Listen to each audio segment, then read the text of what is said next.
mbega ntako ntararyama ni ukuri kw'Imana ndanezerewe nshimye kubasangiza ibi byishimo. Uyu muntu naraye ntarabarije mwese mwaramubonye, ariko ngize ikosa ngize akarikode kubera ibyishimo ntaranayimuha n'ukuri kw'Imana. Oh mana we, ejo mwarabonye ntabariza umuntu yitwa nde, mwaramwumvise ariko ararira. Umuntu agwaye amaze igihe agwaye vyarase ko akira, jewe nanje mana yanje we, yitwa Nzitonda Aline. Nzitonda Aline we, Imana iragwaye itike y'indege kweri we mana we.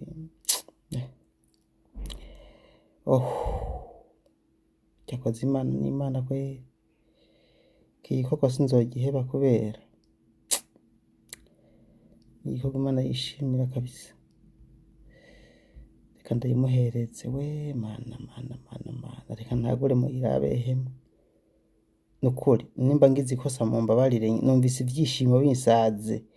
Urumva kuva mu kwezi kw'icumi mwaravyumvise ariko arasaba itike y'indege, barayimwimye. Urumva none nguyu arayitoye, arayirose we, Nzitonda Aline we. Thank you very much we mana we. Reka telefone umugabo ndamubwire ikintu ko aratashe. Sinzi ukuntu ngize amakosa no kuri numvise umunezero undenze ibintu ngize sibyo. Reka ndamutelefone. Mama mwakoze cyane. Narinje kubwira ko itike y'indege ibonetse, none yantanze kubimenya mana we. Mama mwakoze cyane. Ndikunda bashimira cyane, sindamashika mu ndege mbona ko ndayuriyemo, ariko ndikunda bashimira musengere cyane. Ndabwiye ngo ndino natengu ndigumye sinerekane ko ngwaye, kuko nerekane ko ngwaye sinzabacurira, ariko biranka birajya umufusi wo kumeneka kwa kundi mbona yumva niyo njyana, ariko hamwe n'Imana yabikoze ikabakoresha, ndazi ko bigenda neza.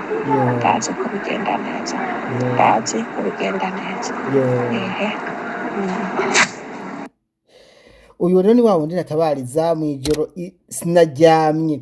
Muribuka ko nababwiye mu mpera y'ikiganiro tije ngira njyame, ni Nzitonda Aline, wa wundi natabarize yahohotewe, umwe yakubitirwa kuri cya kigo hariho hapfiriye umu Ethiopia. Namutabarije mw'ijoro. Inkuru yiwe ubu irakwije amasaha 10 ndayishizeko. Kuva ndayishizeko nukuri sindaryama. Mugose we siwe nakomeje gukorera gusa, hari abandi nyine bagumye bari mu bibazo bitandukanye, ariko rero nakomeje kumukurikirana cyane. None umubose wiwe nukuri ngiye mbona umunye nabwiye imbonye ampaye itike y'indege, nje kuraba kwa Aline, rero nsanze Aline umubose we nawe yayimuhaye, ahubwo acanyakiriza akaudio keza cyane rwose. Mwakoze cyane. Ndikunda bashimira cyane, sindamashika mu ndege mbona ko ndayuriyemo, ariko ndikunda bashimira musengere cyane. Ndabwiye ngo ndino natengu ndigumye sinerekane ko ngwaye, kuko nerekane ko ngwaye sinzabacurira, ariko biranka birajya umufusi wo kumeneka kwa kundi mbona yumva niyo njyana, ariko hamwe n'Imana yabikoze ikabakoresha, ndazi ko bigenda neza.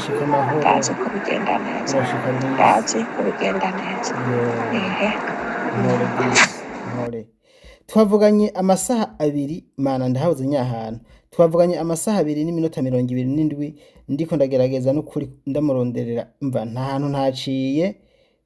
Nimba hari igikorwa nishimiye kuva umwaka utangura ni iki gikorwa n'ukuri. Ego iki ni cyambere nishimiye, ego nibindi n'ukuri ndabikora kandi ndashimira Imana. Mugabo iki gikorwa ca Aline Nzitonda n'ukuri kw'Imana ndakishimiye. Amasaha 2 n'iminota 27 niyo namaze ko turaganira. Ndiko ndaraba aho twamaganiye, ndiko ndahabona, ariko nabiberetse mu babonye screenshot ngaho. none raba kiraciye mu rukura ratashe we mana ibi bintu biri mu bintu binezereza cyane gose. Aca numva umenga nibereyeho mu munyenga w'Imana ndakurahiye nukuri kwa Mungu. Yewe we Nzitonda Aline aratashe we, kuva mu kwezi kw'icumi atabaza yari yarabuze ikimutabara. Jewe nukuri yambwiye ukuntu ameze numva ndababaye. Mwese nakoze inkuru ndababwira ati je Imana nsenga ngomba ndayisabe incege no hino nukuri aronka itike y'indege. Vraiment ngiye itike y'indege aciye ayironka kabisa, nta nubwo angoye cane kuko umukoresha wiwe kabisa aciye ayimpereza. Uyu n'umu boss wa Nzitonda Aline, sinugura itike yiwe y'indege, ahejeje kunyandikira ubugene saa 8:35 ampereza itike y'indege. Twari twatangiye kuvugana mu ijoro isaha, namwandikiye message ya nyuma ngiye sinzi ko muyibona, hari isaha 5 z'ijoro n'iminota 38. Twaravuganye aranyishura yanyishuye ngaha mu masaa 6:42. Nari nkiri ku murongo ndamurindiriye na mu telefone yangu kwitaba, turabaganira ngaha murabibona ngaha, aranyishura ngaha hose turaganira gushika naho twemeranije kwa mpitike y'indege. Nukuri arayimpaye mana, iki kintu ni ikintu ciza cyane gose kinezereje vraiment. Uwo muntu yaramerewe nabi. Nzitonda Aline mwaravyumvise nyine arira vraiment kuva mu kwezi ntako atagize kugira ngo atahe vyari vyaranse, ariko jewe namubwiye uwo muntu namuganirije neza, nongera ndabikora uko ndabikora, nta nahandi hantu naciye vraiment nagiye straight kuri we, none itike y'indege yayirose aratashe. Imana ishimwe, Imana ihabwe icyubahiro. Komba cenza kuryama nasinyiye kuryama kuva kare biranga n'ubuzi ndaryama.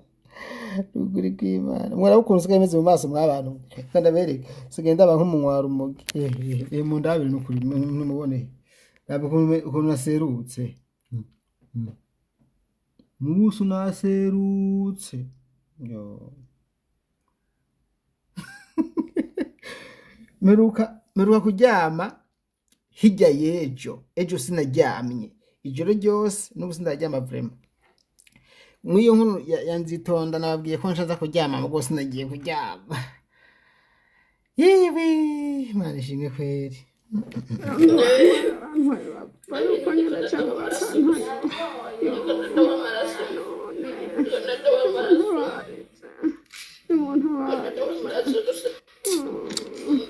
Ubu Aline aratashe. Ewe Imana ishimwe kabisa, Imana ishimwe kweri mama we. Imana ihabwe icyubahiro kabisa.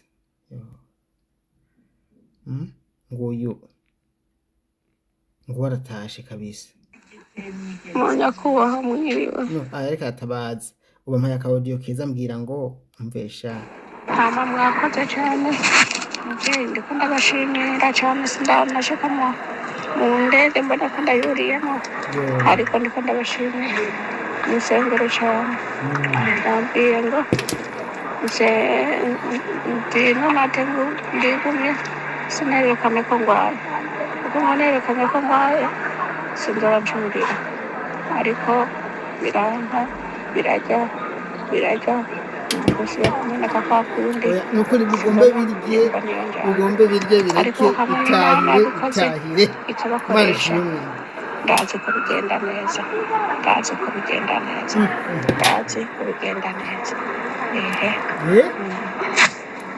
Aratashe. Imana ishimwe. Itariki 8 z'ukwa mbere 2026 nukuri uyu munsi sinzowibagira. N'umuntu yamburije amahoro mwavyumvise ukuntu mu kiganiro kubona tashe. Sindiko ndishima ariko ndanezerewe, ayo muziki cyagenda neza muvye mumbabarira vraiment nanje nafise amaranga mutima. Hari ikintu ushaka kumva ati kiragoye mugabo bivanye n'inguvu wakoresheje ukabona ko kigenze neza. Aline yaraciye hose hashoboka biranka, mugabo Imana yo ibibona bibereye. Murabona ko namwise emergency, umva sinamwise na Aline emergency urgence kuko ntiyari umuntu asanzwe mu byukuri. So Imana ishimwe.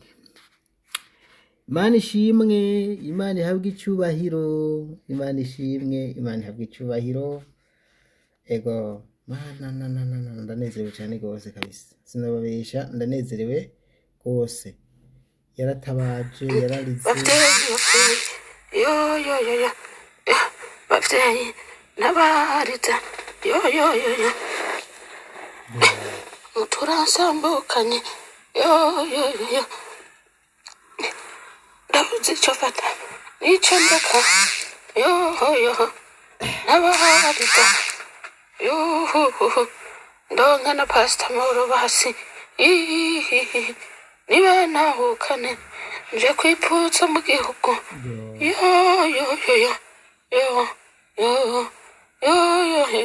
ntabariza Itahire mwana wa mama sha.